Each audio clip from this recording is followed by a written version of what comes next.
ಬೆಂಗಳೂರಿನಲ್ಲಿ ಮಿತಿ ಮೀರಿದ ಡ್ರಗ್ಸ್ ಹಾವಳಿ. ಮಹಿಳೆ ಅಳಲು, ಸರ್ಕಾರದ ವಿರುದ್ಧ ಆಕ್ರೋಶ.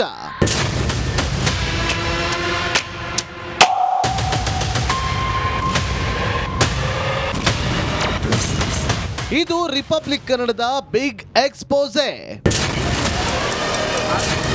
ರಾಜ್ಯದಲ್ಲಿ ನಿರ್ಭಯದಿಂದ ತಲೆ ಎತ್ತಿರುವ ಡ್ರಗ್ಸ್ ಮಾಫಿಯಾ ವಿರುದ್ಧ ನಿಮ್ಮ ರಿಪಬ್ಲಿಕ್ ಕನ್ನಡ ಹೋರಾಡ್ತಾ ಬಂದಿದೆ. ಈ ಮುಂಚೆಯೂ ಹಲವು ಬಾರಿ ಈ ಬಗ್ಗೆ ಧ್ವನಿ ಎತ್ತಿ ಸರ್ಕಾರವನ್ನ ಎಚ್ಚರಗೊಳಿಸುವ ಕೆಲಸ ಮಾಡಿದ್ವಿ. ಇದೀಗ ಮತ್ತೆ ಡ್ರಗ್ಸ್ ಮಾಫಿಯಾ ತಾಂಡವವಾಡ್ತಾ ಇದ್ದು ನಮ್ಮ ಅಭಿಯಾನ ಮುಂದುವರೆದಿದೆ. ಸರ್ಕಾರ ಇದಕ್ಕೆ ಬ್ರೇಕ್ ಹಾಕಬೇಕಿದೆ.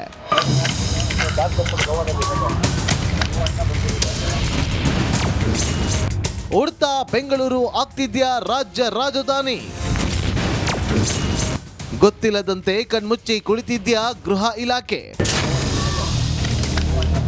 30 ರೂಪಾಯಿ ಕೊಟ್ರೆ ಮಾತ್ರೆ, ಕೇಳಿದ ತಕ್ಷಣ ಸಿಗುವ ಇಂಜೆಕ್ಷನ್, ನಶೆಯಲ್ಲಿ ಮಕ್ಕಳು.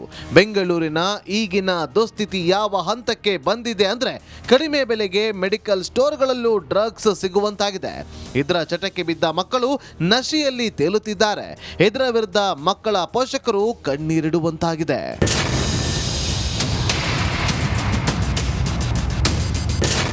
ಮೊನ್ನೆಯಷ್ಟೇ ತುಮಕೂರಲ್ಲಿ ತಾಯಿಯೊಬ್ಬರು ನಶೆ ಹಿಂದೆ ಬಿದ್ದ ಮಗನ ಹೀನಾಯ ಸ್ಥಿತಿ ಕಂಡು ಕಣ್ಣೀರಿಟ್ಟಿದ್ರು. ಗೃಹ ಸಚಿವರ ತವರೂರಲ್ಲೇ ಡ್ರಗ್ಸ್ ವ್ಯಸನಿಯಾಗಿದ್ದ ಮಗನನ್ನ ಕಂಡು ಸರ್ಕಾರಕ್ಕೆ ಹಿಡೀ ಶಾಪ ಹಾಕಿದ್ರು. ಮಗನ ಕಿರುಕುಳ ತಾಳಲಾರದೆ ದಯವಿಟ್ಟು ನನ್ನ ಮಗನನ್ನ ಜೈಲಿಗೆ ಹಾಕಿ ಅಥವಾ ನಂಗೆ ಮಗನನ್ನ ಸಾಯಿಸೋದಕ್ಕೆ ಪರ್ಮಿಷನ್ ಕೊಡಿ ಅಂತ ಕಣ್ಣೀರು ಹಾಕಿದ್ರು. ನಾನೇ ಸ್ಟೇಷನ್ ಹತ್ರ ಹೋಗಿ ಎಲ್ಲ ಮಾಡಿದೀನಿ, ಏನು ಮಾಡಕ್ಕಾಗಲ್ಲ ಅಂತಾರೆ ಅವರು. ಈಗ ಏನಾರ ಒಂದು ಇದು ಮಾಡಿ ಅಷ್ಟೇ. ಇವ್ನಿಗೆ ಒಳಗಡೆ ಸತ್ತೋಗ್ತಾನೆ, ಹೊರಗಡೆ ಇದ್ರೆ ಸತ್ತೋಗ್ತಾನೆ. ಎಲ್ಲ ಒಬ್ಬ ಮಗ ಇರ್ತಾನೆ ಅನ್ಕೊಂಡು ಸುಮ್ನೆ ಇರ್ತೀನಿ. ಇರೋದೊಬ್ಬ ಮಕ್ಳುಗಳು ಇವ್ರು ಈ ತರ ಮಾಡ್ಬಿಟ್ರೆ, ಇರೋದೊಬ್ಬ ಮಕ್ಳು ಸತ್ತೋಗ್ಬಿಟ್ರೆ ಯಾವ ತರ ತಾಯಿದಿರ್ ಬದುಕೋದು? ಇರೋದೊಬ್ಬ ಮಕ್ಳು ಈ ತರ ಇಂಥವಕ್ಕೆಲ್ಲ ಚಟಗಳಿಗೆ ಅದು ಎಲ್ಲಿಂದ ಬರುತ್ತೆ ಅದೆಲ್ಲ ಹಿಡಿಬೇಕು ತಾನೆ. ಇವ್ರು ಕುಡಕ್ಕೆಲ್ಲ 3% ಇದಾರೆ. 3% ಹುಡುಗ ಎಲ್ಲ ಅದಕ್ಕದು ಎಲ್ಲ ಹೊಡಿಯ, ಅವ್ರಿಗೆ ಗಾಂಜಾ ಹೊಡಿಯವ್ರೆ. ಇವ್ನ ಹಿಡ್ಕೊಂಡು ಅದೇನ್ ಕಾಂಟ್ರಾಕ್ಟ್ ಲಿಸ್ಟ್ ತಗೊಂಡು ಎಲ್ಲರನ್ನು ಹೇಳ್ಕೊಂಡು ಎಲ್ಲರಿಗೂ ಬುದ್ಧಿ ಹೇಳಿ ಏನು ಮಾಡಿ ಇದು ಮಾಡಿ.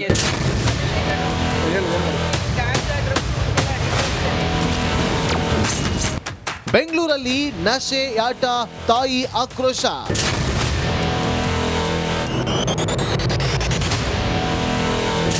ಸಿಲಿಕಾನ್ ಸಿಟಿಯಲ್ಲಿ ರಾಜಾರೋಷವಾಗಿ ಡ್ರಗ್ಸ್ ಸಿಗ್ತಾ ಇದೆಯಂತೆ. ಮೆಡಿಕಲ್ ಸ್ಟೋರ್ಗಳಲ್ಲೂ ನಶೆಯ ಮಾತ್ರೆ ಸಿಗ್ತಾ ಇದೆ. ಯಾವುದೇ ಪ್ರಿಸ್ಕ್ರಿಪ್ಷನ್ ಇಲ್ಲದೆ ಕೇವಲ 30 ರೂಪಾಯಿ ಕೊಟ್ರೆ ನಶೆ ಮಾತ್ರೆ, ಕೇಳಿದ ತಕ್ಷಣ ಇಂಜೆಕ್ಷನ್ ಸಿಗ್ತಿದ್ಯಂತೆ. ಇದಕ್ಕೆ ತಾಯಿಯೊಬ್ಬರು ಸರ್ಕಾರಕ್ಕೆ ಹಿಗ್ಗ ಮುಗ್ಗ ತರಾಟೆಗೆ ತೆಗೆದುಕೊಂಡಿದ್ದಾರೆ.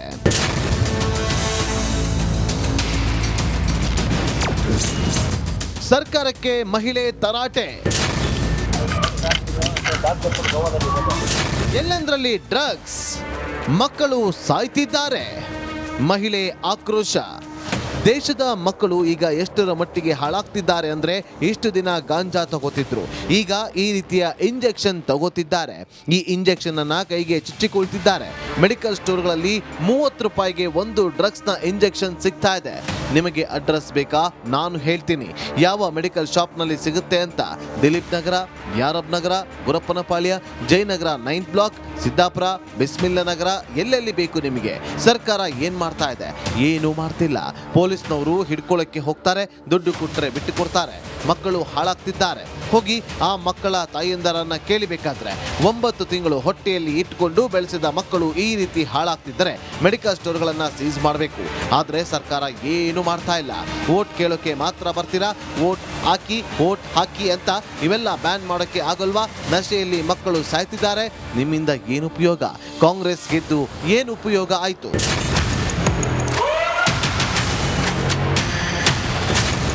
ಹೀಗೆ ಈ ರೀತಿ ಈ ತಾಯಿ ಬೆಂಗಳೂರಲ್ಲಿ ನಡೆಯುತ್ತಿರುವ ಡ್ರಗ್ಸ್ ಮಾಫಿಯಾ ಬಗ್ಗೆ ಧ್ವನಿ ಎತ್ತಿದ್ದಾರೆ. ಆದರೆ ಯಾವುದೇ ಕ್ರಮ ಕೈಗೊಳ್ಳದ ಸರ್ಕಾರಕ್ಕೆ ಹಿಗ್ಗಾಮುಗ್ಗಾ ಜಾಡಿಸಿದ್ದಾರೆ.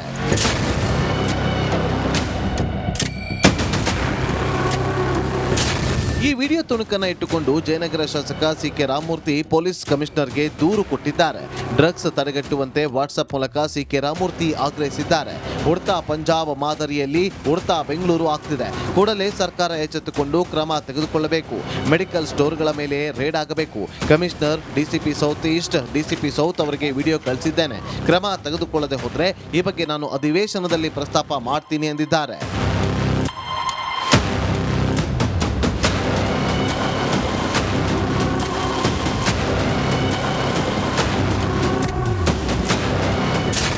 ಕಮಿಷನರ್ ಅವ್ರಿಗೆ, D C P south East ಅವ್ರಿಗೆ, ಡಿ ಸಿ ಪಿ ಸೌತ್ ಅವ್ರಿಗೆ, ಎಲ್ಲ ಪೊಲೀಸ್ ಆಫೀಸರ್ಗೆ ಆ ವಿಡಿಯೋ ಕಳಿಸಿದ್ದೀವಿ. ದಯಮಾಡಿ ಚೆಕ್ ಮಾಡಿ, ನಿಮ್ಮ ಮೆಡಿಕಲ್ ಸ್ಟೋರಲ್ಲಿ ಹೋಗಿ ಚೆಕ್ ಮಾಡಿ, ಅವಾಗ ಸ್ಟಾಪ್ ಆಗುತ್ತೆ ಅಂತೀವಿ. ಇದೇನೋ ಆಗಿಲ್ಲ ಅಂದರೆ ಇದ್ರ ಬಗ್ಗೆ ನಾನು ಅಸೆಂಬ್ಲಿ ಕೂಡ ಮಾತಾಡ್ತೀನಿ. ಗೃಹ ಇಲಾಖೆ 100% ವಿಫಲ ಆಗಿದೆ ಸರ್.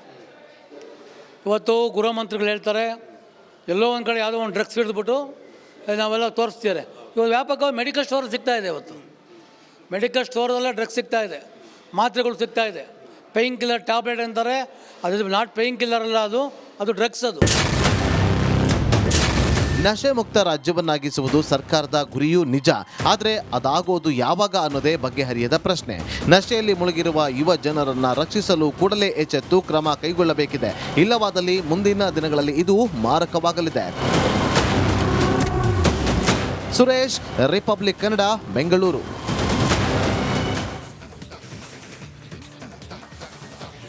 ಈ ಬಗ್ಗೆ ಮತ್ತಷ್ಟು ಮಾಹಿತಿ ಕೊಡೋದಕ್ಕೆ ನಮ್ಮ ಪ್ರತಿನಿಧಿ ಸುರೇಶ್ ಲೈವ್ ಅಲ್ಲಿ ಇರ್ತಾರೆ. ಕಾರಣ ಜಯನಗರ ಭಾಗದಲ್ಲಿ ವ್ಯಾಪಕವಾಗಿ ಡ್ರಗ್ಸ್ 30 ರೂಪಾಯಿಗೆಲ್ಲ ಕಿರಾಣಿ ಅಂಗಡಿಗಳಲ್ಲೂ ಕೂಡ ಮಾರಾಟಕ್ಕಿದೆ. ಎಲ್ಲ ಕಡೆ ಇದೆ, ಜಯನಗರದ ಬಂದಿದೆ ಅಷ್ಟೇ. ಆಲ್ ಓವರ್ ಬೆಂಗಳೂರಿನ ಎಲ್ಲ ಮೂಲೆಗಳಲ್ಲಿ ಇದೆ. ಮೊದಲು ಹೆಂಗಿರ್ತು ಅಂತಂದ್ರೆ ಶಿವಾಜಿನಗರದಲ್ಲಿ ಕಾಣಿಸ್ತಾ ಇತ್ತು. ಅಲ್ಲಿ ಚಿಂದಿ ಆಯೋ ಮಕ್ಕಳು ಏನ್ ಮಾಡ್ತಾ ಇದ್ರು ಅಂತಂದ್ರೆ, ಈ ಶೂಗ್ ಹಾಕೋ ಪಾಲಿಶ್ ಇದೆಯಲ್ಲ, ಶೂಗ್ ಹಾಕೋ ಪಾಲಿಶ್, ಅದಕ್ಕೆ ಹಿಂಗ್ ಉಜ್ಜೋರು, ಸಾಕ್ಸ್ ತರ ಒಂಥರ ಬಟ್ಟೆ ಹಿಂಗ್ ಮಾಡೋರು.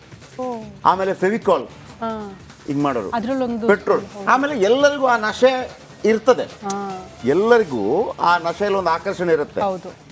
ಆದ್ರೆ ಅದು ಎಷ್ಟು ಬೇಕಷ್ಟು ಲಿಮಿಟು.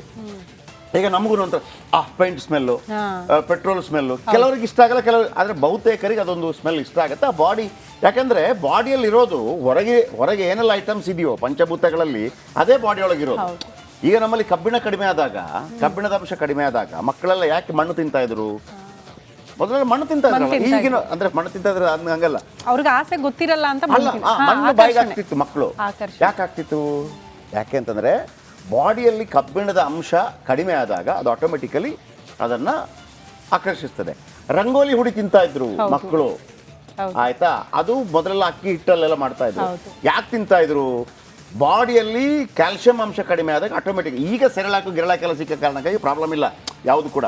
ನಮಗೆ ಒಬ್ಬರು ಹಿರಿಯರು ಆ ಮಾತನ್ನು ಹೇಳ್ತಾ ಇದ್ರು. ಆದರೆ ಇದೇನು ಗೊತ್ತಾ, ಇದು ಪ್ರಜ್ಞಾಪೂರ್ವಕವಾಗಿ ನಾವು ಅತಿಯಾಗಿ ಹಾಕೊಳ್ಳುವಂಥದ್ದು. ಬಟ್ ಇದರ ಬಗ್ಗೆ ನೀವೊಂದು ಟಾಸ್ಕ್ ಫೋರ್ಸ್ ರಚನೆ ಮಾಡದೇ ಇದ್ದರೆ ನೀವು ಬಿಟ್ಬಿಡಿ ಸರ್, ದೇಶ ಅನ್ನೋದು ಇರೋದಿಲ್ಲ.